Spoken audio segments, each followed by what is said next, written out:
Bleach के last मांगा chapter के अंदर हमने देखा था कि कैप्टन कुरोसुची ने कैप्टन जराकी को बिट्रे कर दिया है, बट एग्जैक्टली उन्होंने बिट्रे नहीं किया, तो उनके दिमाग में कुछ प्लान था जिसके बारे में इस चैप्टर के अंदर हमें पता चलने वाला है। और इस चैप्टर के अंदर कुछ ऐसा भी है जिसको देखने के बाद सारे लोग शॉक में है, एक्सेप्ट कैप्टन जराकी। नहीं, कैप्टन जराकी नहीं, इस बार जो शॉक में नहीं है वो है कैप्टन कुरोसुची। वो खुश है इस बार अपने ओपोनेंट को देखकर। प्लस इस वीडियो के अंदर मैं कैप्टन कुरोसुची की बनकाई भी अच्छे से एक्सप्लेन करूंगा, तो ये वीडियो एंड तक देखना आराम से तुम। तो स्टार्ट करते हैं मांगा चैप्टर को, जिसकी स्टार्ट में हमें कैप्टन कुरोसुची का दिखाया गया है जो कैप्टन जराकी से बात कर रहे होते हैं। एंड अगर तुम्हें लास्ट मांगा चैप्टर याद है तो कैप्टन कुरोसुची ने जराकी को पैरालाइज कर देते, जिसकी वजह से उनकी बॉडी अभी मूव नहीं कर रही है। तो यहाँ पे कैप्टन कुरोसुची जराकी को बोलते कि भाई मुझे ऐसे मत देखो, मैंने अगर तुम्हें पैरालाइज किया तो वो तुम्हारे खुद के लिए किया है, क्योंकि जो सामने ओपोनेंट था उसके पावर्स वगैरह के बारे में पता करना था मेरे को। बट सिर्फ यही रीजन नहीं था, इसके अलावा भी एक रीजन और था कि कैप्टन कुरोसुची को उस इंसान से लड़ना था। एंड जब तक कैप्टन जराकी बैटलफील्ड पे होते वो लड़ नहीं पाता, इसलिए इसके पास कोई और ऑप्शन नहीं था। तो उसने 2 वजह से कैप्टन जराकी को पैरालाइज किया था। और उसके बाद मादरामा और आयासेगावा का भी दिखाया जाता है जो काफी ज्यादा गुस्से में है कैप्टन कुरोसुची से कि उसने सिर्फ कैप्टन जराकी का यूज किया इस वक्त। पर उसके बाद कैप्टन कुरोसुची फर्नेंडा के पास चले जाते हैं, वो जो क्विंसी है बैटलफील्ड में, और लड़ने के लिए रेडी हो चुके हैं बिल्कुल। और वो उस क्विंसी से इसलिए भी लड़ना चाहते क्योंकि वो उसके ऊपर एक्सपेरिमेंट करना चाहते कुछ, क्योंकि लास्ट मांगा चैप्टर के अंदर मैंने तुम्हें बताया था कि वो कितने बड़े साइंटिस्ट है। तो वो जो उनको ओपोनेंट था वो काफी ज्यादा फैसिनेटिंग लग रहा था कैप्टन कुरोसुची को। तो वो ट्राई कर रहे थे कि इसके ऊपर एक्सपेरिमेंट किया जाए ताकि पता चले कि इसकी और पावर्स है कि और ये क्या क्या कर सकता है। और उसके बाद कुछ ऐसा हो जाता है जिसको देखने के बाद सारे शॉक में है, क्योंकि लास्ट मांगा चैप्टर के अंदर वो जो क्विंसी था वो अपना सर बड़ा कर रहा था, बट इस चैप्टर के अंदर वो सर बड़ा नहीं कर रहा है। उसकी बॉडी के अंदर से एक आर्म निकल के आता है, एक बड़ा सा हाथ, एक बड़ा पूरा ऐसे बड़ा हाथ निकल के आता है,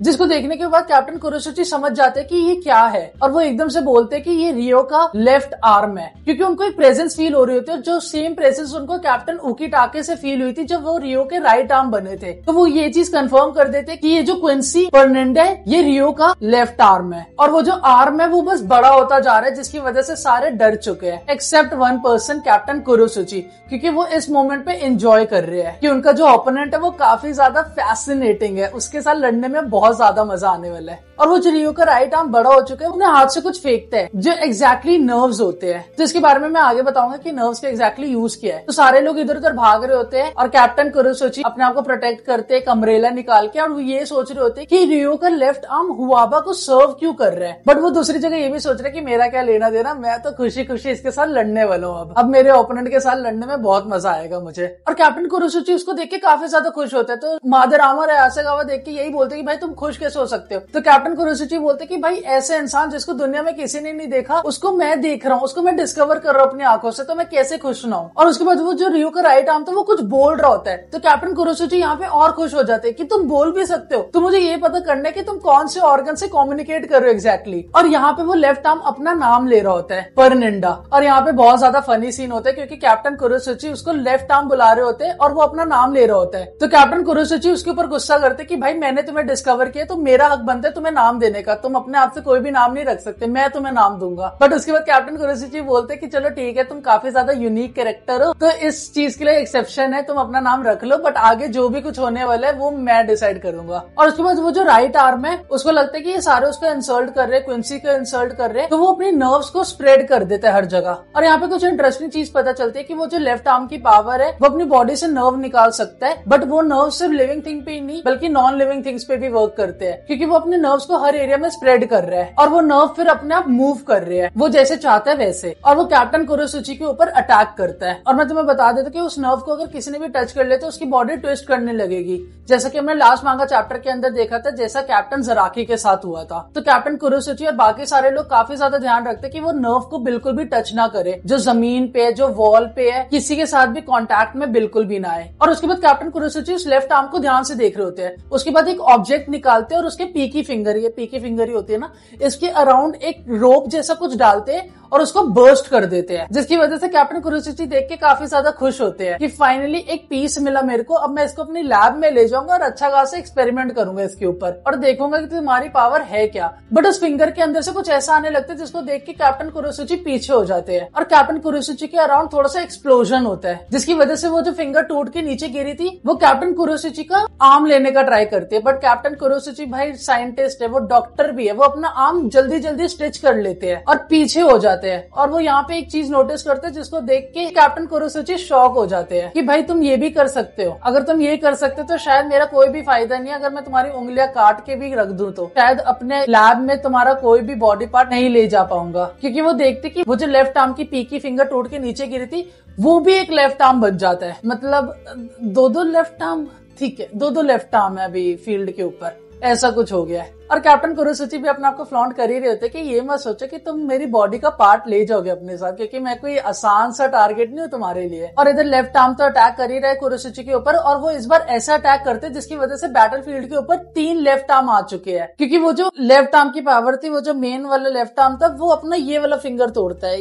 ये वाला फिंगर तोड़ता है और वो भी नीचे फेंक देता है, जिसकी वजह से एक और लेफ्ट आर्म आ चुका है। तो बैटलफील्ड में इस समय 3 लेफ्ट आर्म है। बट भाई कैप्टन कुरोसुची बिल्कुल भी नहीं डर रहे, वो भी ज़राकी की तरह है, डर नहीं रहे, वो एंजॉय कर रहे इस चीज को कि चलो भाई मेरा जो ओपोनेंट है उसके साथ लड़ने में मेरे को मजा आ रहा है, उसके लिए ये ज्यादा इंपॉर्टेंट है। और उसके बाद कैप्टन कुरोसुची के पास कोई ऑप्शन जब नहीं बचता है तो वो अपनी बन का यूज करते हैं। और मैं तुम्हें उनकी बन का अच्छे से एक्सप्लेन करता हूँ मांगा पैनल को छोड़ के साइड में।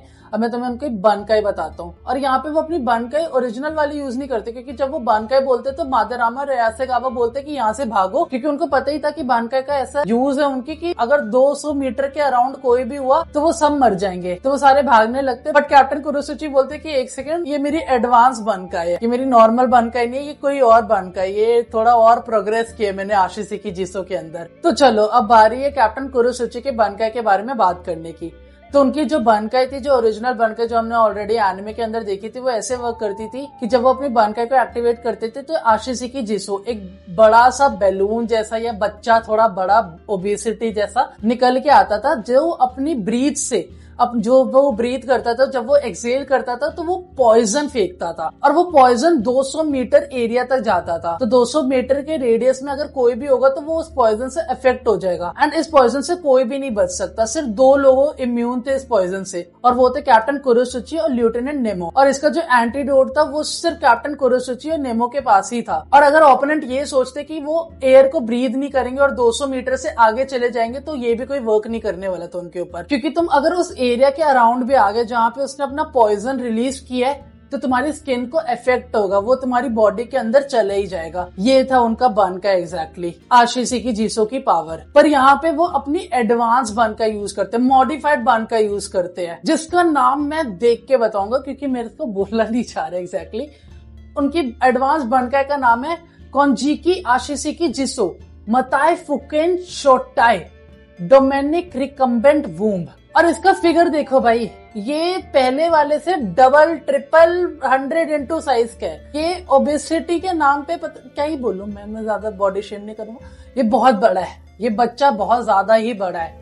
ये जो भी बनाया कैप्टन कुरोसुची ने बहुत ज्यादा बड़ा बनाया है। तो अब एग्जैक्टली इसका यूज किया है। तो अब इसकी पावर क्या और ये मॉडिफाइड कैसे हुआ? तो इसकी पावर एग्जैक्टली ये कि कैप्टन कुरोसुची जब भी बैटलफील्ड में किसी के साथ लड़ रहे होते तो वो इन्फॉर्मेशन गैदर करते कि ओपोनेंट के एग्जैक्टली है क्या, और उस हिसाब से वो ये बनकाई को रिलीज करते हैं। तो इसकी पावर ये है कि किसी को भी स्वॉलो कर सकते अपने ओपोनेंट को। और मेन चीज ये है कि इसको परनिंडा के नर्व से कोई इफेक्ट नहीं होने वाला, क्योंकि जो इसकी सरफेस है, जो इसके स्किन का सरफेस है, वो 70,000 लेयर्स है। मतलब 70,000 लेयर कैसे समझाओ? जैसे ये समझो कि मतलब मेरे हाथ को मैंने काटा तो खून आएगा, मेरे को दर्द होगा, बट तुम्हें अगर फेटल डैमेज करना है तो तुम्हें 70,000 बार 70,000 टाइम्स कट करना पड़ेगा। तो कैप्टन कुरोसुची यहाँ पे यही बोलते कि भाई तुम जितना भी ट्राई कर लो तुम्हें 70,000 बार मारना पड़ेगा, और जब तक तुम इस चीज को मारोगे तब तक ये तुम्हें पूरा स्वॉलो कर चुका होगा। और कैप्टन कुरोसुची यहाँ पे ये सोच के खुश होते कि चलो अच्छा मैंने इसको दांत नहीं दिए, वरना ये च्यू करने बैठ जाता तुम्हें, तो ये तुम्हें एकदम से स्वॉलो करेगा पूरा, एंड ये स्वॉलो कर भी लेते परनिंडा को। तो ये थी कैप्टन कुरोसुची की बनकाई की एग्जैक्ट पावर्स।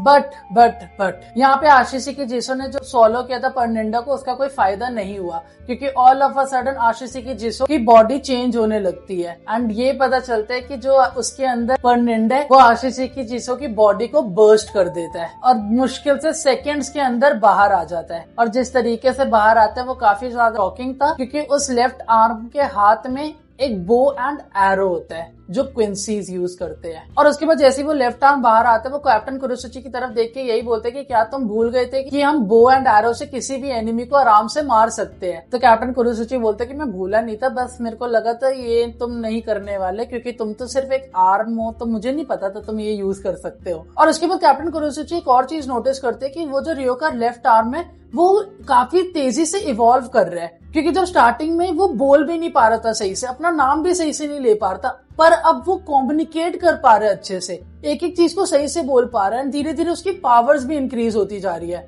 तो ये इतनी तेजी से इवॉल्व कैसे कर रहा है। और यहाँ पे कैप्टन कुरोसुची क्विंसीज की बेइज्जती कर रहे होते हैं और उसको तो पसंद नहीं था कि क्विंसी की कोई भी बेइज्जती करे, तो वो अटैक करना शुरू कर देता है कैप्टन कुरोसुची के ऊपर दोबारा से। और इस बार वो फिंगर वगैरह कुछ नहीं फेंक रहा है या नर्व्स नहीं फेंक रहा, इस बार उसकी नर्व से एरोस अटैच्ड है जो काफी एडवांस्ड एरो है। क्योंकि एरो कैसा होता है कि एक स्ट्रेट लाइन में जाती है, बट ये स्ट्रेट लाइन में जाने वाली एरो नहीं है, ये नर्व्स को फॉलो कर रही है और यहाँ तक कि बेंड भी हो रही है अपने आप। तो कैप्टन कुरोसुची के पीछे नर्व्स पड़ चुकी है एंड एक नर्व ऑलमोस्ट हिट करने वाली होती है कैप्टन कुरोसुची को, बट यहाँ पे अचानक से लेफ्टिनेंट नेमो आ जाती है और वो कैप्टन कुरोसुची को बचा लेती है। पर वो जो एरो होता है वो लेफ्टिनेंट नेमो के हाथ पे लग जाता है, जिसकी वजह से लेफ्टिनेंट नेमो का हाथ ट्विस्ट करने लग जाता है। तो वो इमीडिएटली कैप्टन जराकी की तरह अपना हाथ काट देती है और वो जमीन पे गिरने वाली होती है, बट अगर वो जमीन पे गिर जाती तो वो और ट्विस्ट हो जाती क्योंकि जमीन पे और नर्व्स थे परनिंडा के।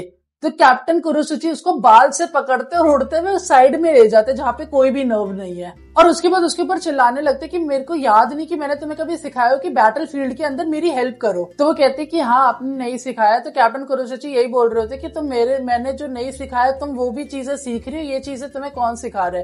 एंड उसके बाद कैप्टन कुरोसुची कुछ ऐसा बोलते जिसको सुनने के बाद हम थोड़ा शॉक में, क्योंकि कैप्टन कुरोसुची ये बोलते कि मैं तुम्हें मरता हुआ नहीं देख सकता क्योंकि मुझे तुम्हारे जैसा दोबारा बनाने में बहुत ज्यादा टाइम लगेगा, या मैं शायद कभी बना भी नहीं पाऊंगा तुम्हारे जैसा कुछ। और कैप्टन कुरोसुची उसका पूरा नाम भी लेते इधर, नेमोरी ननागो स्लीप नंबर 7। और कैप्टन कुरोसुची यही बोलते कि तुम्हें जब तक मैं ऑर्डर ना दूं तुम अपनी मर्जी से मर भी नहीं सकती, जिस टाइम मैं बोलूंगा मरने के लिए तुम्हें तब मरना होगा, तो मेरी मदद मत करो। तो यहाँ पे कैप्टन कुरोसुची एग्जैक्टली उसके ऊपर रूल नहीं कर रहे हैं, कैप्टन कुरोसुची उसकी केयर करते हैं, बट वो जिस तरीके से बोल रहे या बता रहे वो काफी ज्यादा क्रूअल लग रहा है इधर। और वो सारी चीजों को लेफ्टिनेंट नेमो एक्सेप्ट कर लेते कि हाँ कैप्टन आप सही कह रहे हो, अब मैं नहीं करूंगी, आप जो बोलोगे मैं वही करने वाली हूँ बस। और इसके बाद ये वीडियो यहीं पे रोकते हैं और नेक्स्ट चैप्टर के अंदर देखेंगे कि लेफ्टिनेंट नेमो को एग्जैक्टली क्या बनाया है कुरोसुची ने, या कुरोसुची क्या कहना चाहता था, अगले चैप्टर के अंदर पता चलेगा वो तो, ताकि ये वीडियो ज्यादा लंबी ना हो। और मेरे को कमेंट सेक्शन के अंदर तुम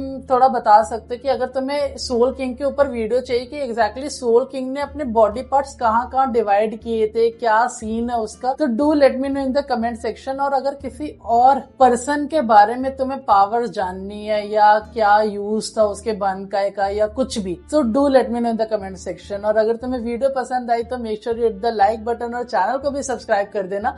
until then see you next time.